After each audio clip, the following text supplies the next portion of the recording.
Hugo, a pretty mental game out there, lots of goals, which is probably not to be expected when Halifax are playing, but it was the way it was today, and unfortunately we came out on defeat. What are your thoughts out? Well, I thought the first 30 minutes, again, we were slow out.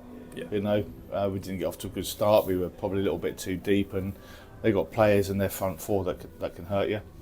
But again, we've come out in the second half. We've got ourselves back into it, and at 2-2, you're thinking to yourself again, okay, there's plenty of time on the clock. Can we go on and win the game? Unfortunately, it hasn't turned out that way. Geordie's obviously got something wrong for the third goal. He's made he's not got his decision making correct there. Yeah. But one thing I will say is that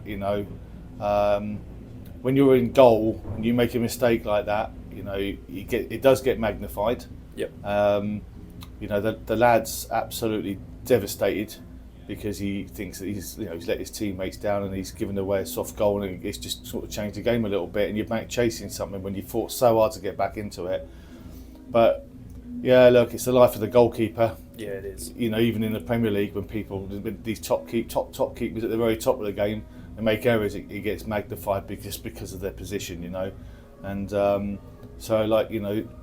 as I said to you before, we're a tight group in there, and the lads will look after Geordie and get around him, and we've got to keep his head up because he's a top bloke and he's a top goalkeeper. Everybody makes mistakes, and unfortunately for Geordie, it was one where we fought so hard to get back into the game. It's just unfortunate for the moment for him.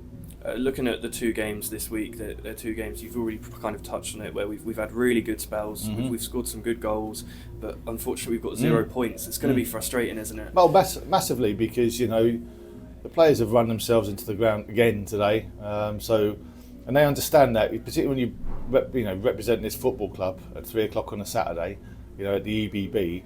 The minimum requirement is that you run yourself into the ground, and we've done that. We've also had other chances that we could score, and we haven't taken them. We've created chances, and I don't know. It's a hard one because you fought so hard to get back into the game, and in the fourth goal as well. It's someone's not marking a man. Yeah. I'd have to see it back to see it again, because I've only got a first impression of it, and that's often wrong. But I thought the other 3 goals, we've obviously discussed the third one, but the other ones were, they weren't great, were they? So there's things don't generally, when you can see goals, they don't start. It's not just one mistake. It generally starts 5-6 actions leading into it, which means there's 5 errors that often lead to a goal, and that was certainly the case on the first one and the fourth one, I think. But I'm trying to remember the second one. But anyway, by the by, it's not just fair to pick on one person. Is it a case of maybe hoping that we can bottle up that immediate run out after the second half and the performance up until the second goal and trying to get that going forward? If we could bottle that up and sell it, we'd be multi-millionaires, But we've got to stick together now. We understand the situation. We understand that there's people's frustrations. Completely get that, but we're frustrated as well. The players are frustrated. We've just got to stick together now, and we will. And it's not as though we're an awful team, because we're not. And we've got a lot of good players.